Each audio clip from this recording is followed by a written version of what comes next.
예수님 말씀하시기를 마태복음 11장 16절에서 17절까지 보니까 이 세대를 무엇으로 비유할까 비유하건대 아이들이 장터에 앉아 제 동물을 불러 이르되 우리가 너희를 향하여 피리를 불어도 너희가 춤추지 않고 우리가 슬피 울어도 너희가 가슴을 치지 아니하였다 함과 같도다라고 말씀하세요. 예수님 비유하실 때 이 세대가 어떠냐? 피리를 불어도 춤추지 않는다. 슬퍼하고 함께해도 울지 않는다. 가슴을 치지 않는다라고 말해요. 그러면 이 의미가 뭡니까? 감동이 없어요.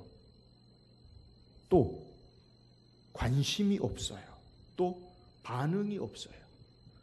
무반응, 무감동, 무관심, 바른 응답이 없는 삶을 예수님께서 말씀하시는 거예요.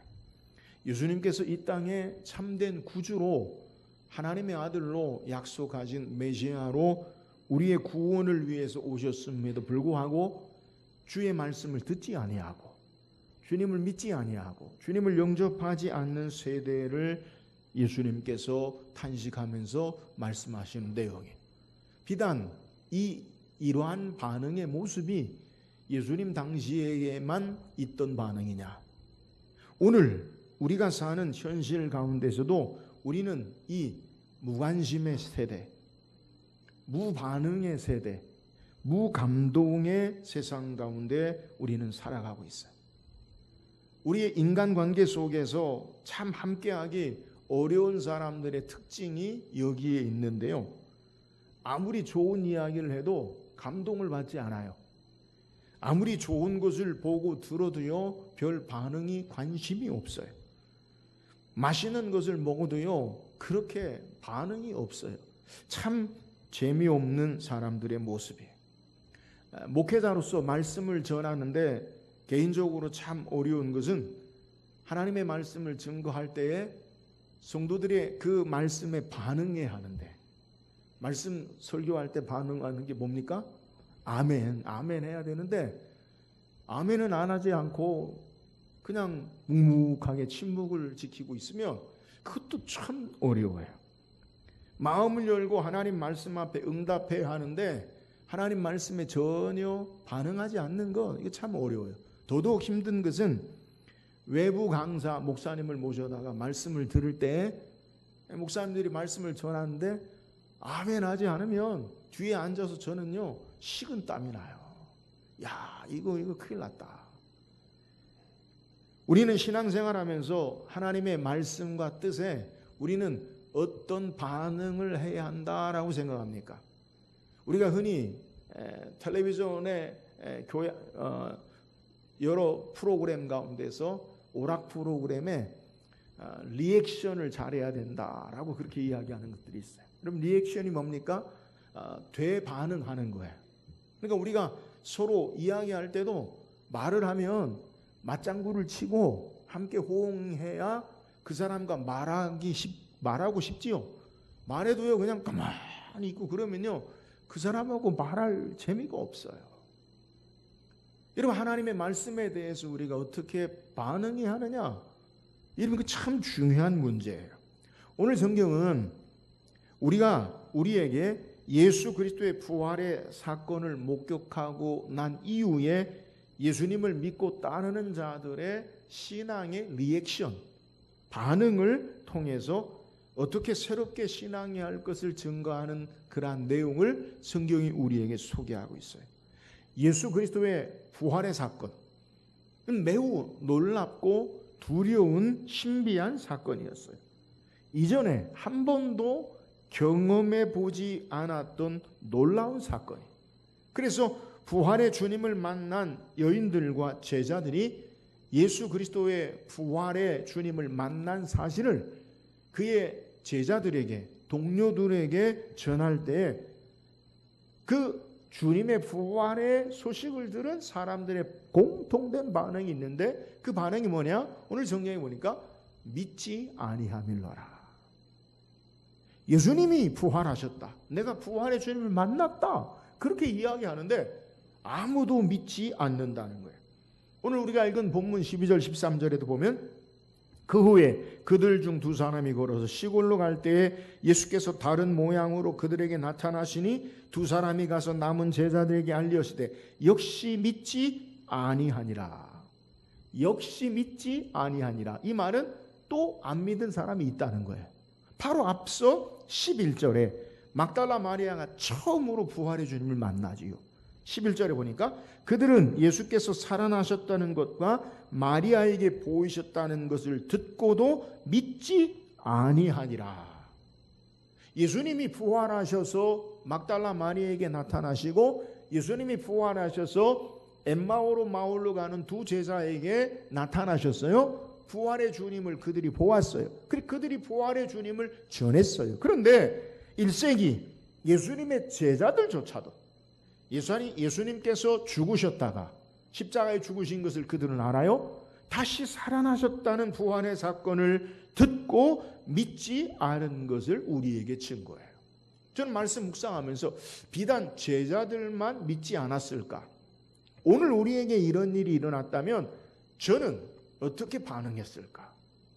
여러분, 한 번도 경험해 보지 않은 사건을 우리가 듣고 그것을 전해 우리의 귀에 들렸을 때 우리가 어떻게 반응할까? 역시 믿을 수도 없고 믿지도 못하는 일임을 우리는 공감할 수 있어요. 예수님의 제자들조차도 예수님의 부활의 주님을 만나기 전까지, 특별히 요한복음에 보면 도마는 예수님의 십자가에 못 박혔던 두 손과 옆구리를 만져보고 그리고 부활을 확인하기 전까지는 믿지 못함을 우리에게 증거하고 있어요. 이런 모습 가운데 예수님의 제자들에게 보이시고 그들에게 바른 부활의 주님에 대한 믿음과 신앙을 예수님께서 요구하시는 것을 오늘 성경이 우리에게 소개해요. 우리는 그동안 마가복음을 계속 묵상하면서 주일날 오늘까지 왔는데 오늘 마지막으로 마가복음에 예수님의 부활과 승천하신 사건을 통해서 오늘 예수 그리스도의 부활의 주님을 우리가 믿고 신앙하는 자로 어떻게 바른 신앙의 반응, 부활의 주님을 모시고 사는 바른 리액션, 우리의 삶이 무엇이 믿음의 자세가 되어지는지 묵상하고 우리는 바른 신앙의 자세를 가지고 이 부활의 주님을 믿고 신앙하는 저와 여러분 되기를 주의 이름으로 축원합니다. 그렇다면 예수 그리스도의 부활에 대한 바른 신앙의 리액션, 우리의 신앙의 자세가 무엇이 되어야 합니까? 자, 오늘 14절 한번 읽어보세요. 14절 시작. 그 후에 11 제자가 음식 먹을 때에 예수께서 그들에게 나타나사 그들의 믿음 없는 것과 마음이 완악한 것을 꾸짖으시니 이는 자기가 살아난 것을 본 자들의 말을 믿지 아니함일러라. 자, 예수 그리스도의 부활의 주님께서, 부활의 주님이 제자들이 믿지 아니하는 것에 대해서 제자들에게 나타나셔서 그들에게 꾸짖고 그리고 그들의 완악함과 믿음 없는 것에 대해서 예수님께서 말씀하시는 내용이에요. 마가복음에 보면 예수님의 부활의 사건에 대해서 오늘 우리가 다 읽지 않았지만 지난주에부터 마가복음 16장에 부활하신 예수님에 대해서 점진적으로 우리에게 소개해요. 앞서 소개했죠. 예수 그리스도의 부활의 첫 증인, 우리가 지난주에 묵상했는데 누가 예수 그리스도의 부활의 첫 번째 만난 자가 되었습니까? 막달라 마리아. 막달라 마리아. 요한은 막달라 마리아 한 사람 개인을 소개하고 오늘 우리가 읽은 성경에서도 12절 우리에게 소개할 때 막달라 마리아 9절에 보니까 예수께서 안식 후 첫날 이른 아침에 살아나신 후 전에 7 귀신을 쫓아내어 주신 막달라 마리아에게 먼저 보이시니. 그러니까 부활의 주님을 성경에서 가장 처음 만난 사람이 누구라고요? 막달라 마리아 한 사람 만났어요. 이어서 부활하신 예수님이 또 누구에게 보이시느냐? 12절에 그 후에 그들 중 2 사람이 걸어서 시골로 갈 때 예수께서 다른 모양으로 그들에게 나타나시니. 자, 막달라 마리아에게 먼저 보이시고 그 후에 시골로 가는 2 사람. 누가복음 24장에 보면 예수님을 따르던 중에 엠마오 마을로 가는 제자로 우리에게 소개하죠. 그러니까 막달라 마리아에게 한 여인에게 보이시고 그 다음에 엠마오 마을로 가는 두 제자에게 보이셨어요. 한 사람에게 보이시고 두 사람에게 보이셨어요. 그리고 오늘 14절에 11제자가 음식 먹을 때에 예수께서 그들에게 나타나사. 이제 몇 명에게 나타나요? 11제자에게. 그러니까 마가는 우리에게 예수 그리스도의 부활의 사건을 막달라 마리아가 처음 봤고, 엠마오 마을로 가는 두 제자가 봤고, 11제자가 봤다. 왜 이렇게 소개합니까? 예수 그리스도의 부활의 사건이 역사적인 분명한 확실한 사건임을 우리에게 보여주는 거예요.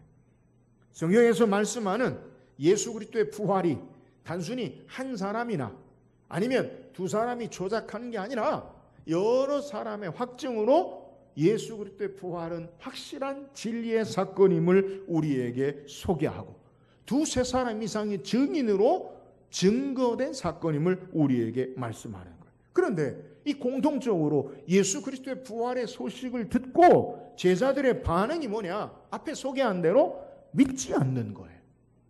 믿지 않는 거예요. 이에 예수님께서 그들에게 나타나셔서, 부활의 주님이 제자들에게, 믿지 않는 자들에게 나타나셔서 그들의 믿음 없는 것과 완악한 것을 꾸짖으신 것을 우리에게 소개하는 거예요. 여기서 예수님이 꾸짖으신 게 뭐냐? 믿음 없는 것과 완악한 것을 우리에게 소개해요. 왜요? 왜 믿음 없는 것, 왜 완악한 것을 꾸짖습니까? 오늘 우리가 읽은 성경 본문 내용의 14절 하반절에 보면, 이는 자기가 살아난 것을 본 자들의 말을 믿지 아니함일러라. 이는 자기가 살아난 것을 본 자들의 말을 믿지 않았다. 누구의 말을 믿지 않아요? 예수 그리스도의 부활을 목격한 자들의 전하여 준 말을 믿지 않았음으로 말미암아 그들을 꾸짖으시는 것을 우리에게 소개하고 있는 내용이에요. 막달라 마리아와 두 명의 제자들, 예수 그리스도의 부활의 증거를 믿지 않음을 우리에게 꾸짖은 것을 소개하는 거예요. 여러분, 본문에 꾸짖으셨다라는 의미가 뭐냐? 오늘 본문의 말의 의미는, 헬라어 의미가 질책하다, 비방하다, 꾸짖다라고 사용하는데, 이런 의미만 있는 게 아니라 욕하다라는 의미도 있어요. 그래서 이 동일한 단어를 어디에 사용하느냐? 마태복음 27장 44절에 보니까 함께 십자가에 못 박힌 강도도 이와 같이 욕하더라. 오늘 본문에는 꾸짖으셨다. 그러면 이걸 욕하더라 보면 예수님이 욕했다, 그런 의미가 아니라 꾸짖으셨다, 욕하다라는 말이 같은 의미를 가지고 있다는 거예요. 그러니까 예수님께서, 예수님의 제자들이 부활의 예수님을 만난 것을 전하여 준 자들의 말을 믿지 않고 완악한 마음을 가질 때 그들을 꾸짖으신 거예요. 그러니까 이 꾸짖으셨다, 욕한다라는 의미를 이 상황에서 대비해서 우리가 해석하면, 제자들이 예수님의 부활의 소식을 듣고 부활의 소식을 전해준 자들에 대해서, 막달라 마리아와 두 제자에 대해서 어떤 반응을 했느냐라는 것을 우리에게 소개하는 거예요. 어떻게 반응하느냐? 불가능한 일이라고, 도무지 일어날 수 없는 일이라고 조롱하고 부활을 전하는 자들을 욕한 것을 우리에게 소개하는 거예요. 그러니까 전혀 믿지 않는 거예요. 이 완악함을 예수님이 꾸짖으신 것을 우리에게 소개하는 거예요. 여러분, 예수 그리스도의 부활의 소식, 이것이 부활한 이후에 막달라 마리아와 두 제자가 처음 전한 내용이냐? 그러지 않아요. 우리가 마가복음을 계속 묵상했는데 마가복음에는 예수 그리스도께서 자신이 부활하실 것을 제자들에게 분명하게 말씀하세요. 앞서 바로 3일 전, 죽으시기 전에 예수님이 감람산에서 제자들에게 말씀할 때 마가복음 14장 28절에 그러나 내가 살아난 후에 너희보다 먼저 갈릴리로 가리라. 예수님이 바로 십자가 지시기 전에 제자들에게 말씀하셨어요. 내가 너희들이 목자 없는 양같이 다 흩어지고 내가 죽는데 내가 다시 3일 만에 살아나고 갈릴리로 가리라. 그리고 구체적으로 예수님이 십자가에 죽으시고 고난을 받으시고 다시 살아난다라는 사실을 마가는 우리에게 적어도 3번 이상 우리에게 분명하게 소개해요. 가깝게 소개하면 예수님 마지막 예루살렘에 올라가시기 전에 마가복음 10장 33절 34절에 보니까 보라 우리가 예루살렘에 올라가노니 인자가 대제사장들과 서기관들에게 넘겨주매 그들이 죽이기로 결의하고 이방인들에게 넘겨주겠고 그들은 농욕하며 침뱉으며 채찍질하고 죽일 것이나 그는 3일 만에 살아나리라 하시니라. 여러분 구체적으로 말씀하셨어요. 대제사장과 서기관들에게 능욕을 당하고 침뱉고 이방인에게 넘겨주고 십자가에 죽고 3일에 살아날 것을 분명하게 말씀하세요. 또한 변화산에도 마가복음 9장 9절에 그들이 산에서 내려올 때 예수께서 경고하시되 인자가 죽은 자 가운데서 살아날 때까지는 본 것을 아무에게도 이르지 말라 하시니, 인자가 죽은 자 가운데 살아날 때까지는, 다시 빌립보 가이사랴에서 예수님께서 마가복음 8장 31절에 인자가 많은 고난을 받고 장로들과 대제사장들과 서기관들에게 버림받아 죽임을 당하고 사흘 만에 살아나야 할 것을 비로소 그들에게 가르치시되, 여러분 예수님이 죽으시고 부활하신다라는 사실을 제자들에게 적어도 3번 이상 분명하게 구체적으로 말씀하셨다는 거예요. 그리고 예수님은 말씀하신 대로 다시 살아나셨어요. 그런데 다시 살아나신 주님을 증거할 때 그 말을 믿지 않는 것에 완악함을 꾸짖은 것을 우리에게 소개해요. 예수님의 부활의 소식을 듣고도 믿지 않는 거예요. 여기서 우리는 주목할 단어가 있는데 왜 믿지 않았느냐라는 것에 대해서 그들의 완악한 것과 믿음 없는 것을 소개해요. 여러분, 믿음이 없는 것과 완악한 것이 같다라는 거예요.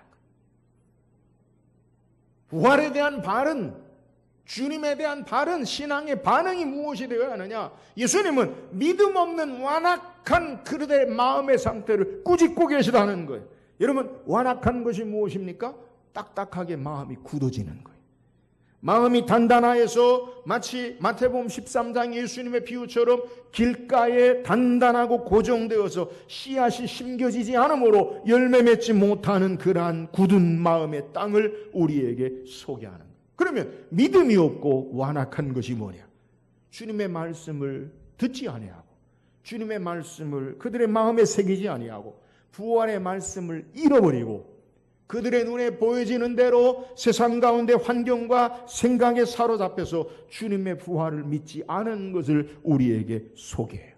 제자들은 예수님의 말씀을 주목하고 집중하고 기억했더라면 예수 그리스도의 부활의 소식을 기뻐하고 믿고 신앙해야 하는데 예수께서 하신 말씀을 기억지 아니하고 눈에 보이는 대로 자신의 생각과 세상의 가치를 따라 환경에 따라 주님의 부활을 믿지 않는 자들이 되어진 것을 우리에게 소개해요. 사랑하는 여러분, 저는 이 말씀 묵상하면서 저와 여러분이 얼마나 주님의 말씀을 안 듣느냐. 여러분, 주님이 부활하신다라는 사실을 제자들에게 심각하게 중요한 순간에 그들에게 적어도 3번 이상 말씀하셨잖아요. 그리고 주님이 말씀하신 대로 부활하셨잖아요. 그리고 그 부활의 주님을 사람들이 증거할 때 제자들이 떠올려야 할 것이 뭐냐? 야, 주께서 말씀하신 대로 부활하셨구나. 아멘, 할렐루야. 이런 반응이 있어야 되는데 꾸짖고요, 믿지 않고요, 반응하지 않아요. 왜요? 주님의 말씀을 전혀 기억지 아니하고 여전히 자신들의 생각과 보이는 환경과 삶을 따라서 믿음 없는 완악한 상태의 모습을 우리에게 소개하는 거예요. 사랑하는 여러분, 오늘 우리가 가져야 할 바른 부활의 주님을 만난 신앙의 자세가 무엇이 되어야 하느냐? 우리의 생각대로 나의 보여지는 환경대로 삶을 보는 게 아니라 하나님의 말씀을 따라 삶을 바라보고 신앙하는 믿음의 사람들이 될 수 있기를 주의 이름으로 축원합니다. 우리는 보이는 대로 사는 자가 아니라 믿음으로 사는 자들이요, 믿음으로 사는 자들은 하나님의 약속의 말씀을 따라 우리의 삶을 바라보고 이끌어가는 자들이라는 거예요. 이런 믿음의 사람들은 보이는 대로 사는 게 아니라 말씀 따라 사는 거예요. 말씀 따라 사니까 그 말씀대로 행하시는, 이루시는 하나님의 역사를 경험하고 말씀을 따라 행하시는 하나님의 능력을 증거하는 삶을 사는 거예요. 우리가 얼마나 많은 말씀을 들어요. 그러나 여전히 저는 성경을 통해서 저와 여러분은 말씀을 안 들어요. 그잖아요. 제자들도 그랬어요. 안 들어요. 여전히 내 생각대로, 여전히 내가 보이는 대로, 여전히 내 주관대로.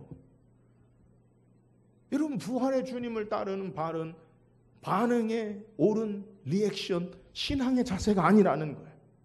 우리 하나님의 말씀을 따라서 우리의 삶을 듣고 깨닫고 붙잡고 믿음으로 삶을 사는 것, 이것을 주께서 요구하심을 깨달아야 돼요. 사랑하는 여러분, 오늘 우리는 하나님 말씀을 듣고 깨닫고 이 말씀 붙잡고 믿음으로 우리의 삶을 바라보고 부활의 주님을, 생명의 주님을 모시고 신앙하는 저와 여러분 되기를 주의 이름으로 축원합니다. 또한 참된 부활의 주님을 믿고 신앙하는 믿음의 신앙의 자세가 무엇이 되어야 합니까? 오늘 15절 16절 읽어보세요. 15절 16절 시작. 또 이르시되 너희는 온 천하에 다니며 만민에게 복음을 전파하라. 믿고 세례를 받는 사람은 구원을 얻을 것이요 믿지 않는 자는 정죄를 받으리라. 자, 부활의 주님을 만난 바른 신앙의 자세가 뭐냐? 이제는요, 만민에게 복음을 전파하는 거예요. 내가 부활의 주님을 만났어요. 부활의 주님을 모셨어요. 그러면 우리가 어떤 삶을 삽니까? 부활의 주님을 전파하는 삶을 살아야 된다는 거예요. 예수님이 부활 승천하시기 전에 제자들에게 마지막 부탁하신 가장 위대한 사명의 말씀이 바로 이 말씀이에요. 최고의 명령이 뭐냐? 만민에게 복음을 전하라. 예수께서 공생애를 통해 십자가의 구속의 사역을 완성하시고 이제 하늘로 올려 가시면서 제자들에게 마지막 말씀하신 가장 위대한 명령이 뭐냐? 복음을 전파하라는 거예요. 복음서를 우리가 계속 마가복음을 통해 묵상하고 있는데 예수님의 사역을 살피면 예수님이 이 땅에 처음부터 하나님의 아들 메시아로 이 땅에 오셨어요. 귀신을 내어 쫓았어요. 병든 자를 치료하시고 고쳤어요. 하나님의 복음의 진리의 말씀을 분명히 전하셨어요. 그럼에도 불구하고 제자들에게, 사람들에게 아무에게도 알리지 마라. 예수님이 이 땅에 참된 구주 되심과 하나님의 아들 되심을 사람들에게 알리지 말라라고 말씀하세요. 십자가의 구속의 사건을 제자들에게 나중에 알려주시는 것을 이제 성경을 통해 우리에게 소개해요. 하나님의 섭리의 계획에 따라서 3년 동안 짧은 시간이신 것 같지만 이 땅에서 하나님의 구원의 사역을 세밀하게 이루시고 이제 드디어 사람들이 기대하는 정치적인 왕 메시아가 아니라 고난받는 종으로 이 땅에 우리의 구원을 위해 죄를 담당하고 죽으시고 부활하신 주님이 이제는 바르게 주님의 복음 예수 그리스도를 전파할 것을 우리에게 소개하는 거예요.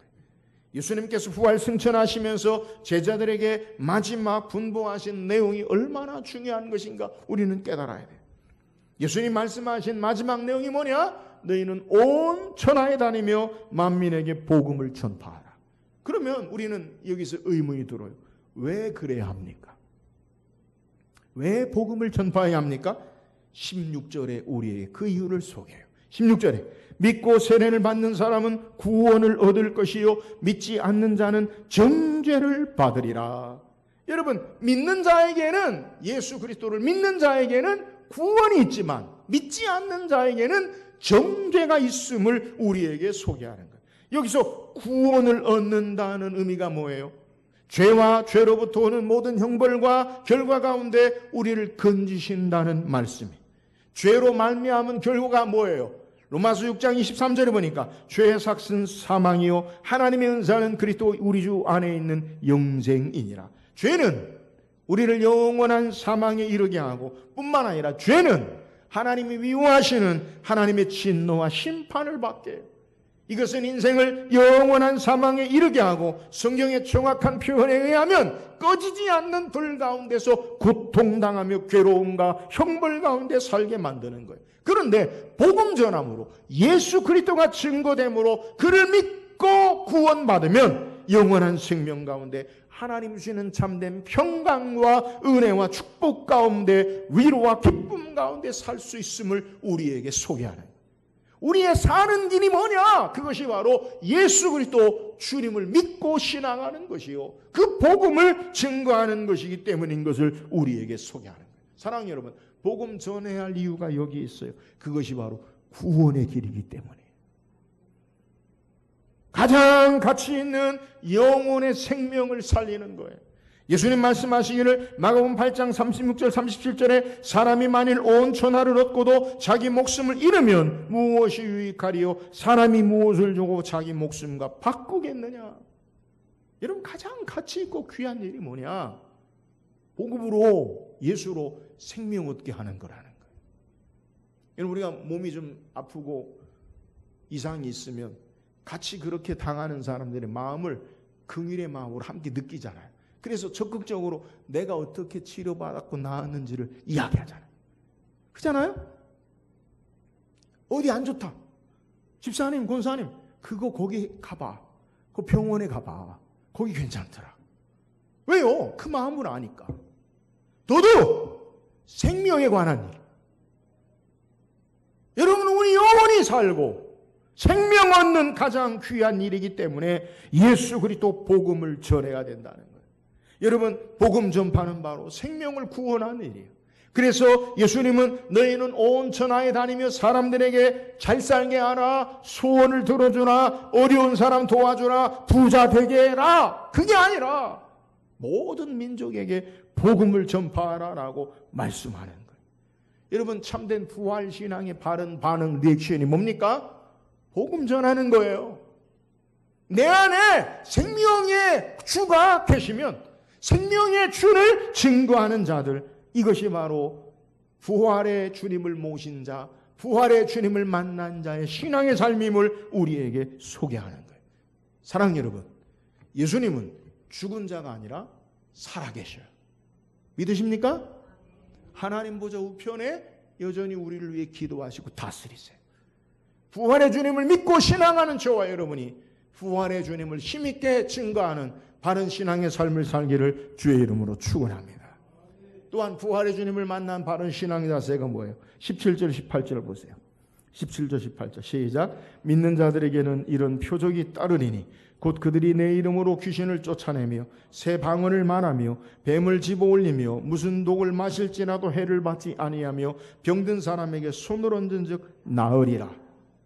자, 예수 그리스도의 부활의 주님을 믿고 신앙하는 자들은 어떤 자들이냐? 능력의 삶을 사는 자들임을 우리에게 소개해요. 주님의 말씀 명령을 따라 가장 가치 있는 복음 전하는 사역을 감당하면 하나님의 능력의 역사가 나타난다는 거예요. 여러분, 어떤 표적 능력이 나타납니까? 귀신이 쫓겨나가고요, 병든 자가 치료되고요, 새 방언을 말하고요, 뱀을 집어올리고요, 무슨 독을 마실지라도 해를 받지 않고 손을 얹으면 병든 자가 치유되는 놀라운 역사가 나타나요. 여러분, 오늘 본문의 내용은 능력의 역사, 표적의 역사라고 소개해요. 표적이 뭡니까? 그 표적을 통해 보이는 것을 바르게 아는 거예요. 왜 능력이 나타나냐? 능력을 통해서 우리에게 말씀하기 원하는 것이 있다는 거예요. 여러분, 우리는 신앙생활 하면서 능력의 사람이 되길 원해요. 그잖아요? 저도 목사로서 오늘 본문처럼 내가 손 얹으면 병든 자가 다 낫으면 좋겠어요. 진심으로. 진짜. 내 영광이 아니라 하나님 영광을 위해서 다 낫으면 좋겠어요. 어려운 사람 기도해주면 그 문제가 다 해결됐으면 좋겠어요. 그런데 왜 능력이 나타나야 되느냐? 그래서 내가 인기 있고 교회가 부흥하고 많아지고 커지고, 그건 의미가 아니에요. 분명한 목적이 아니에요. 여러분, 오늘 성경은 우리에게 복음을 전파할 때, 예수 그리스도가 전파할 때 나타나는 능력과 사인이요 표적임을 우리에게 소개해요. 우리는 능력 있기를 좋아해요. 그러나 왜 우리가 능력을 행사하려고 하느냐? 그 이유가 뭐냐? 성경은 그것을 복음을 위해서, 예수 그리스도를 위해서 능력의 역사가 나타남을 우리에게 소개하는 거예요. 사랑하는 여러분, 이런 일을 그대로 경험한 성경의 주인공이 있어요. 부활 신앙의 능력의 역사를 복음을 전하면서 그대로 경험한, 오늘 주님 말씀하신 그대로의 사건이 나타나요. 사도행전 16장 18절에 보면 바울이 빌립보에서 이같이 여러 날을 하는지라 바울이 심히 괴로워하여 돌이켜 그 귀신에게서 이르되 예수 그리스도의 이름으로 내가 내게 명하노니 그에게서 나오라 하니 귀신이 즉시 나오니라. 복음 전하다가 귀신을 내어 쫓아요. 새 방언을 말하는 부활신앙의 표적이 있어요. 에베소에서 바울이 사도행전 19장 6절에 보니까 바울이 그들에게 안수함에 성령이 그들에게 임하심으로 방언도 하고 예언도 하니, 복음 전하니까 새 방언도 하고 예언도 해요. 뱀을 집어올리며 무슨 독을 마실지라도 해를 받지 않는 부활신앙의 표적이 있어요. 로마로 향하여 죄수 아닌 죄수의 몸으로 바울이 가다가 배가 난파되어 멜리데라는 섬에 이르렀을 때 사도행전 28장 3절 6절에 보니까 바울이 나무 한 묶음을 거두어 불에 놓으니 뜨거움으로 말미암아 독사가 나와 그 손을 물고 있는지라. 원주민들이 이 짐승이 그 손에 매달려 있음을 보고 서로 말하되 진실로 이 사람은 살인한 자로다. 바다에서는 구조를 받았으나 공의가 그를 살지 못하게 함이로다 하더니 바울이 그 짐승을 불에 떨어버림에 조금도 상함이 없더라. 복음 전하는 바울에게 능력이 나타나요.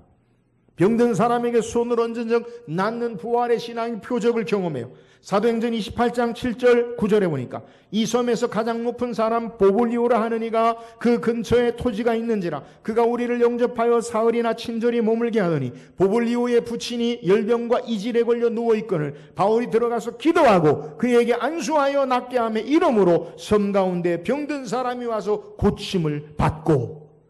이런 바울이 복음 전할 때 오늘 성경에 예수님 말씀하신 그대로의 능력의 역사가 나타나고 표적이 나타남을 우리에게 소개해요. 사랑하는 여러분, 중요한 게 뭐냐? 그럼 오늘도 우리에게 이런 표적과 능력의 역사가 나타나야 되는 거 아닙니까, 목사님? 중요한 건요, 우리에게 예수 그리스도가 증거될 때 능력의 일들이 나타난다는 거예요. 꼭 병든 자가 일어나고 꼭 독을 마셔도 죽지 않고 여러분이 시험하는 거예요. 그런 일이 아니라 복음이 증거될 때 하나님의 능력이 나타난다는 거예요. 그 능력은요 여러 모양일 수 있어요. 사랑하는 여러분, 부활신앙으로 복음이 증거될 때 우리에게 참된 능력의 사람이 되는 줄 믿으시기를 주의 이름으로 축원합니다. 능력은요 예수 그리스도가 증거될 때 능력이 나타난다는 거예요. 내가 내 힘의 능력으로 행하는 게 아니라 예수 그리스도 복음이 선포될 때 그 복음의 능력의 역사가 나타남을 우리에게 소개한다는 거예요. 그러므로 부활신앙에 대한 바른 신앙의 자세가 뭐냐? 예수 그리스도를 전함으로 복음을 증거함으로 능력의 삶을 사는 자들이 되는 거예요. 사랑하는 여러분, 우리도 예수 그리스도를 증거함으로 우리의 삶에 참된 하나님의 능력의 역사를 행하는 자들 될 수 있기를 주의 이름으로 축원합니다. 오늘 성경은 우리에게 예수 그리스도의 부활에 대한 바른 신앙의 자세를 소개해요. 예수 그리스도의 부활을 우리가 믿고 신앙하는 자로 우리는 이 땅에 어떤 삶을 살아야 합니까? 오늘 예수님의 제자들을 통해 우리에게 소개하는 게 뭐예요? 그것은 예수 그리스도의 부활의 신앙을 바르게 믿는 자는 하나님의 진리의 말씀을 따라 그 말씀을 쫓아 신앙하는 자들이 되어야 된다는 거예요. 보이는 대로, 환경대로, 여전히 내 생각대로가 아니라 주의 말씀을 우리의 삶에 집중하고 그 말씀을 따라 신앙하고 약속의 말씀을 행하고 이루는 부활신앙을 가진 자들이 되기를 주의 이름으로 축원합니다. 부활신앙에 대한 바른 신앙의 조사가 뭐예요? 복음을 전하는 거예요. 예수 그리스도 생명의 능력의 역사, 구원 얻는 생명의 역사가 바로 예수 그리스도의 힘으로 알고 부활신앙으로 예수가 생명됨을 증거하는 저와 여러분 되기를 주의 이름으로 축원합니다. 부활신앙의 바른 신앙의 자세가 뭐예요? 예수 그리스도를 증거할 때 하나님의 능력의 역사가 나타남을, 우리의 삶에 주님을 증거함으로 하나님의 능력의 삶을 사는 자가 되어질 것을 우리에게 소개한다는 거예요. 오늘 예수 그리스도를 부활의 주님을 증거함으로 참된 하나님의 능력의 삶을 사는 저와 여러분 되기를 주의 이름으로 축원합니다.